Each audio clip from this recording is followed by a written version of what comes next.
नमस्कार मित्रांनो, आता मी जातो आहे मुंबईला, म्हणजे कोल्हापूर टू मुंबई. तर आता वाजलेत 7. तर निघायला परत थोडा उशीर झाला आहे. तर पण इथं थंडी खूप आहे, खूप जास्त थंडी आहे. म्हणजे मी फक्त ट्रॅक घालून आहे, तर त्यामुळे थंडी थोडी जास्त लागते. पण हरकत नाही, थोड्या वेळाने ऊन आलं की मग थोडे म्हणजे जीन्सचा घालणार होतो, पण ऊन आल्यानंतर मग मला चेंज करायला लागेल परत, कारण जीन्समध्ये एवढ्या मुंबईला जाऊ शकत नाही. आता पोहोचलोय मी तोंडी घाटात, जो कोल्हापूर आणि संकेश्वरच्या मध्ये आहे. सुंदर अशी सकाळ आणि सुंदर असा माहोल. हा ब्रिज का बांधतात मला अजून कळलेलं नाही. घाटात ब्रिज बांधतात, काय बोलणार. बघू शकता तुम्ही, काहीतरी असेल म्हणा रिझन, पण त्यांनी यूज चांगला केला की डोंगर तोडून ब्रिज जो बांधतात, त्याची जी डोंगर तोडलेला जो दगड वगैरे आहे, तर तो म्हणजे ती दगड ती त्यांनी रस्त्याला वापरलेत. तर त्याच्यामुळे त्यांना दुसरी एक्स्ट्रा कुठून आणायची गरज पडली नाही. हीच त्यांनी यूज केली आहे.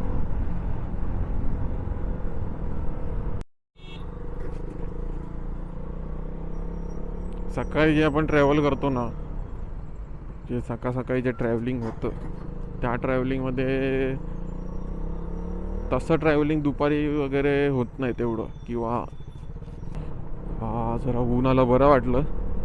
मागापासून थंडी जास्त वाजत होती, अजून पण वाजते, पण ऊन आलं की जरा बरं वाटायला लागलं. हा ब्रिज इथे येणार आहे, असा खालून कुठून येतोय, कुठून रस्ता काढतात. हा ॲक्च्युली सर्व्हिस रोड आहे, मेन रोड तो आहे जो खोदलाय तो. काय माहीत कशासाठी बनवत आहेत रोड.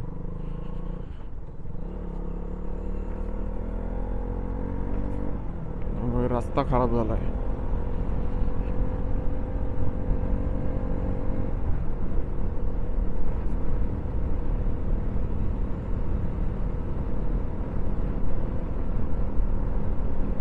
थंडी आहे म्हणून थोडा स्लो चालवायला लागते, पण खूप जास्त थंडी वाजते, तर त्यामुळे स्लो चालवायला लागते. ॲक्च्युली भूक पण लागली आहे, पण 8-9 पर्यंत काहीतरी खाईल असं विचार चालू आहे माझा. थोडा स्टोरी पण टाकायची इंस्टाग्रामची.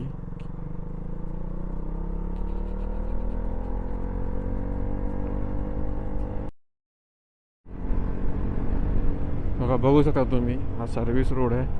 तर या सर्व्हिस रोडवर एवढं खोदून ठेवलं आहे ना की गाडी पण नीट चालवता येत नाही. खड्डे बघा किती मोठे मोठे पडलेत. जेव्हा मी येत होतो तेव्हाही असंच होतं, त्या साईडचा रोड होता, पण तो रोड ॲक्च्युली ठीक होता. म्हणजे तिथे पण असंच खोदलेलं होतं, पण तसंच मी फास्ट लेट झालेला मला जायला, म्हणजे घरी जायला. तर त्यामुळे मी फास्ट जात होतो. पण इथे आता ऑप्शन नाही, म्हणून इथे तरी ठीक आहे. एक वेळ मोठे खड्डे एवढे नाहीत. मला वाटलं नव्हतं की मी या गाडीवरून कोल्हापूरला जाईल किंवा गावी, एवढा लांब 400-500 किलोमीटर. पण मी तशी सोय केली, म्हणजे बसायला थोडं कम्फर्ट केलं.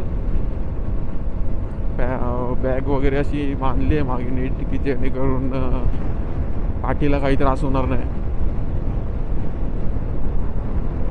त्यामुळे एवढी लॉंग राईडचा काही प्रॉब्लेम नाही मला. पण जर ती बॅग नसती तर नक्कीच प्रॉब्लेम झाला असता. जेवढं कव्हर करता येईल तेवढं करणार आहे. कोल्हापुराच्या पुढे माझं गाव आहे आणि त्यामुळे आता कोल्हापुरात पोहोचेल मी. बघूया किती कव्हर होत आहे. ह्या उन्हात जर जास्त कवर करता आलं आत्ताच्या ह्या टाईमला तर मला खूप बरं पडेल. कोल्हापूरलाच आहे मी. लेफ्ट साईडला कोल्हापूर होतं. मागे जर खालून गेलो असतो तर आतमध्ये, तर मी आतमध्ये न जाता बाहेरूनच चाललो आहे. त्यामुळे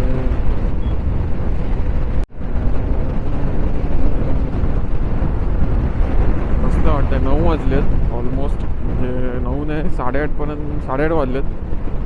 तरी पण अजून गारवा लागते. ऊन कोवळं आहे पण गारवा लागते. मस्त वाटतंय. त्यामुळे चालवायलाही कंटाळा येत नाही. FT15 वर कसे काय जात असतील काय माहीत. कारण एक वेळ म्हणजे माझ्या गाडीवर तरी बांधायला चान्स होता थोडाच, म्हणजे थोडी तरी सीट मोठी आहे माझ्या गाडीची. पण MT-15ची खूपच छोटी आहे माझ्या गाडीपेक्षा. पण इथूनही जाऊ शकता. राईट लेफ्ट मारला की ब्रिजच्या खालून लेफ्ट मारला की इथूनही जाऊ शकता कोल्हापूरला. पण मी सध्या आपल्याला जायचं मुंबईला, त्यामुळे सध्या तरी राहू दे.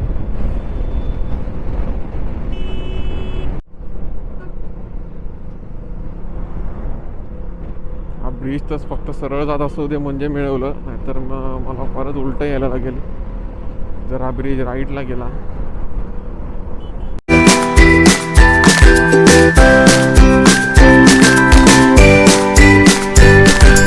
नशीब की सरळ जायला लागतंय, सरळ जायला भेटलं.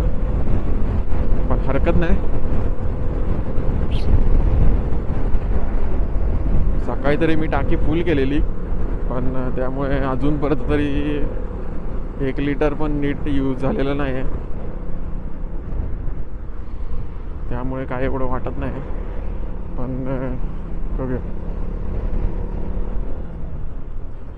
ह्या गाडीचा एक फायदा आहे की या गाडीवर ॲव्हरेज दाखवतात की कितीचा तुम्हाला ॲव्हरेज गाडीने दिला. ॲक्च्युली चालवताना घाई करून पण उपयोग नाही, कारण कसं होतं, खड्डे आले काय झालं तुम्ही चुकवताना तुम्हाला प्रॉब्लेम होतो. तर माझं तेच होतं आहे की काय वेळेला माझी ही छोटी ट्रिप आहे, त्यामुळे म्हणजे 500 किलोमीटरचीच आहे. मला एकदा तरी केदारनाथची ट्रिप करायची आहे, ते पण बाईकने.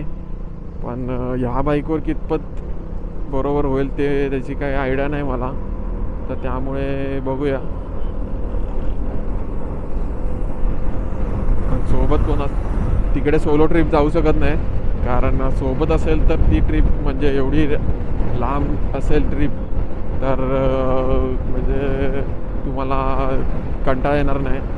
पण जर तुम्ही एकटा गेलात तर तुम्हाला तो रस्ता जो 1,500-2 हजारांचा असेल का त्याच्यावर आहे किलोमीटर, तो रस्ता तुम्हाला खूप जास्त वाटेल. हे 500 किलोमीटर यासाठी मला कमी वाटते कारण माझ्याकडे कॅमेरा आहे, मी शूट करतो आहे.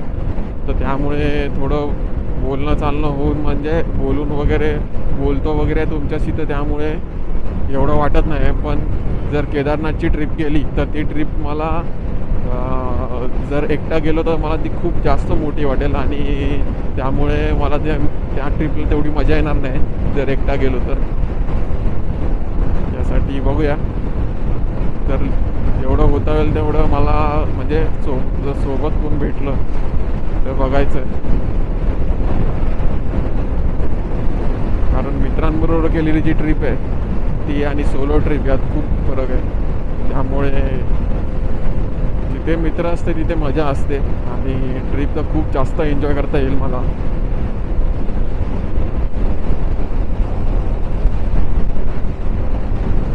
बाहेरच्या देशात जाण्यापेक्षा आपल्या देशात तुम्ही फिरला ना तरी तुम्हाला वर्ष कमी पडतील फिरायला.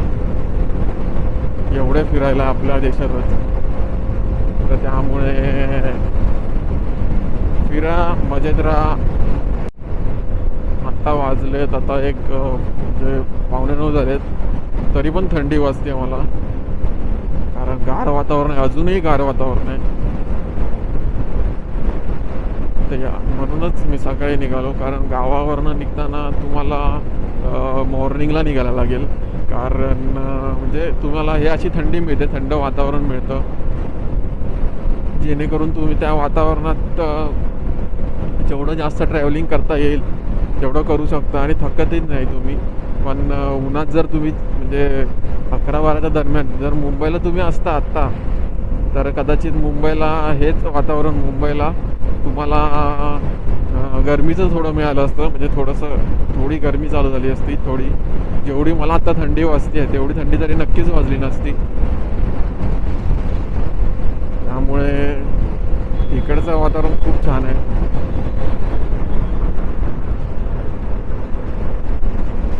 म्हणून मी सकाळीच निघालो आहे घरातून की जेणेकरून मला म्हणजे लवकर जाता येईल आणि ऊनही कमी लागेल. सकाळी खूप जास्त थंडी होती जेव्हा मी निघालो घरातून, तेव्हा 30च्या स्पीडला पण पळवू शकत नव्हतो, एवढी थंडी होती. कारण पूर्ण थंडी तर वाजत होते आणि एक ग्लासवर फॉग पण येत होता, दव पडलेलं सगळं. त्यामुळे हरकत नाही, आता ठीक आहे, आता तरी चालू आहे बरोबर. मगाशी मी पाणी पिल्यामुळे सध्या भूक पण लागली नाही, तर थोड्या वेळाने थांबू शकतो आपण 9-9:30पर्यंत. म्हणजे तोपर्यंत हॉटेलही चालू होतील, हॉटेल ढाबा जे काय असेल बघूया. तर इथे एक हॉटेल दिसतंय, इथेच नाश्ता करून घेतो, कारण नंतर पुढे मिळेल नाही मिळेल माहीत नाही. आणि नॉनस्टॉप जायचं त्यामुळे इथेच नाश्ता केलेला बरा आहे. तर आता मी जस्ट थांबलेलो, नाश्ता वगैरे केला, जरा ब्रेक घेतला, नाश्ता केला जरा. आता परत निघालो आहे. आत्ता मी आहे पेठच्या थोडा आधी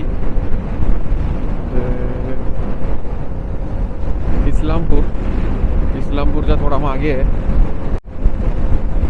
अजून. पण आत्ता वाजले 10, ऑलमोस्ट 10 वाजलेत. तर 10 वाजले तरी पण एवढी गरमी लागत नाही असतो, तर गरमी जास्त लागली असती, गरम जास्त झालं असतं. पण अजूनही थोडंसं थंड वाटतंय, म्हणून कदाचित चालवताना मजा येते. पण असं वाटत नाही की म्हणजे कंटाळा येत नाही. की मला वाटलं की जाताना मुंबईवरून जेव्हा कोल्हापूरला आलो तेव्हा मला असं वाटलं की मी म्हणजे या गाडीवर जाईल की नाही, ड्यूक 200वर. तर कारण हिची सीट थोडी हार्ड आहे, तर आणि लॉंगला पण चांगली नाही, म्हणजे बॅकसाठी वगैरे सगळं. पण लॉंगची पण सोय केल्यामुळे म्हणजे बॅगची पण सोय केल्यामुळे काही वाटत नाही, मस्त बसली आहे. त्याच्यामुळे माझी तर एकच, आपल्या मिडल क्लास लोकांसाठी एकच आवडती गाडी आहे, ती म्हणजे स्विफ्ट. तीच आमच्यासाठी मिनी कूपर आहे.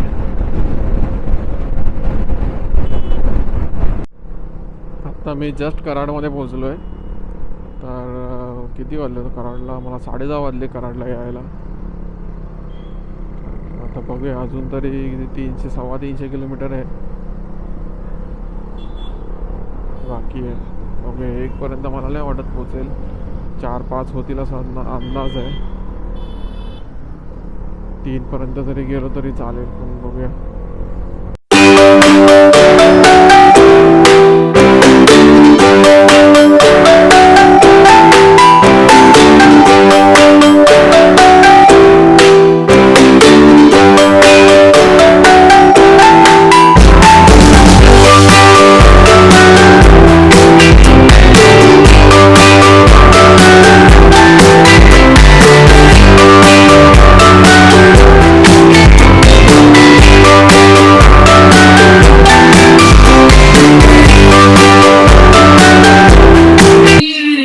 नमस्कार मित्रांनो, आता मी पोहोचलोय बोरगावच्या थोडा पुढे, म्हणजे साताऱ्याला पोहोचायला मला 30-40 किलोमीटर असेल.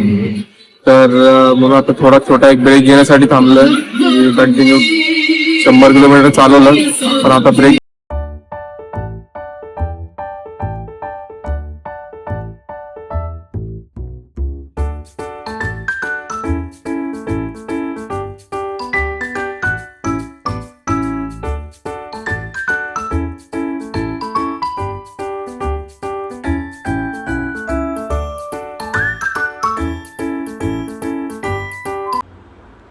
एक खंबाटकी बोगदा जो सातारा आणि पुण्याच्या मध्ये आहे.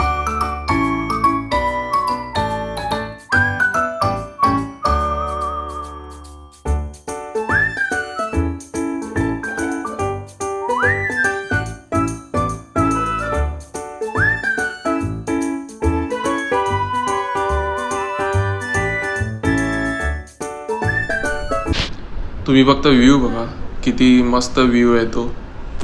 चालवायला जी मजा येते ना अशा व्ह्यूवर. हा ब्रिज आहे तर खाली पाणी वगैरे मस्त वाटतंय.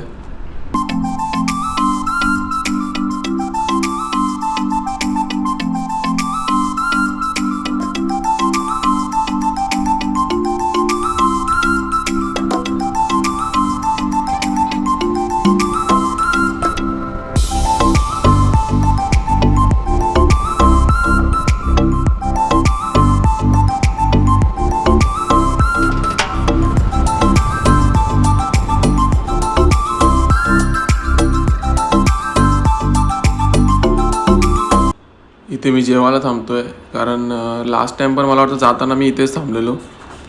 म्हणजे हॉटेलचं नाव तर आठवत नाही पण असंच थोडं बहुत होतं काहीतरी. कृष्णा काय दुसरं काहीतरी होतं.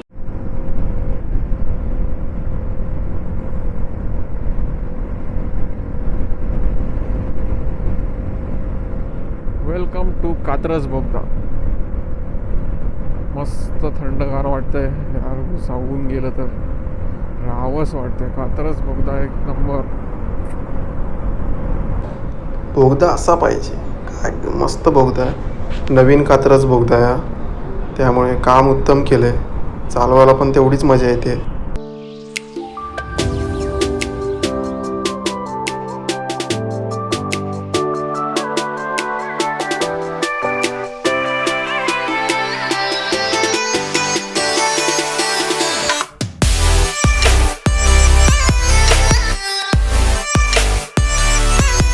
लास्ट टाइम आलेलो ना, आता हे लोक पोरं बोलत होती कुठला तरी रस्ता होणार आहे. नाही यायची गरज नाही. कुठला रस्ता होणार आहे, कुठला रस्ता होणार त्यांनाच माहिती. इथे कुठेतरी ब्रिज आहे वाटतं पुढे दिसेल. मित्रांनो आता पोचलोय मी लोणावळ्यामध्ये.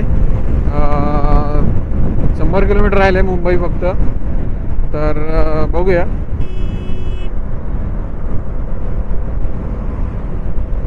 थोडा टाइमपास केल्यामुळे मला वेळ झाला निघा. आता 7 वाजतील कदाचित, सांगू शकत नाही. जर लवकर पोचलो तर ठीक आहे, कारण ट्रॅफिकमुळे मला तसं वाटतंय 7 किंवा 8 वाजतील. त्यामुळे बघूया जेवढं लवकर होत आहे तेवढं लवकर मला घरी जायचं आहे.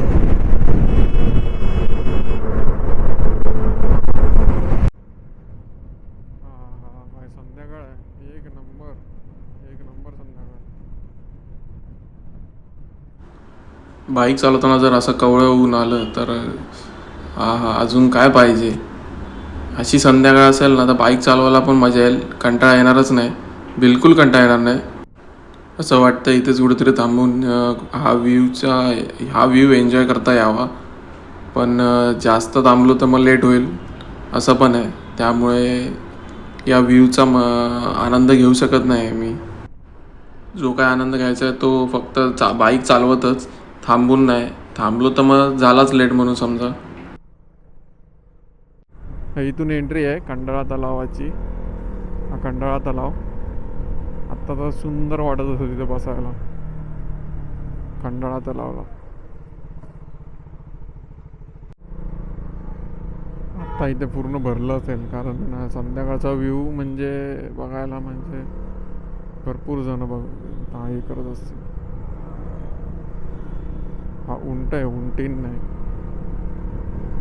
उंट इकडे कुठे घेऊन आलेत. पुण्याचा एक त्या पिक्चरमध्ये बघितलं काळ्या धंद्यामध्ये, तो बोलतो उंट कुठला आहे, राजस्थानवरून आणलाय नव्हतं. नाही, पुण्यावरून आणलाय. पुण्याचा आहे. अरे मग 1 ते 4 झोपायचं ना. उठव त्याला.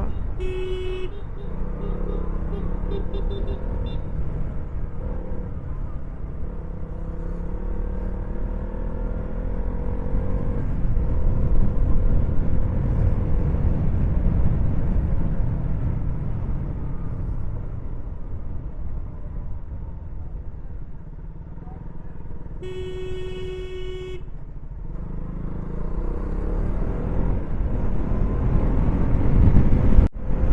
मी जस्ट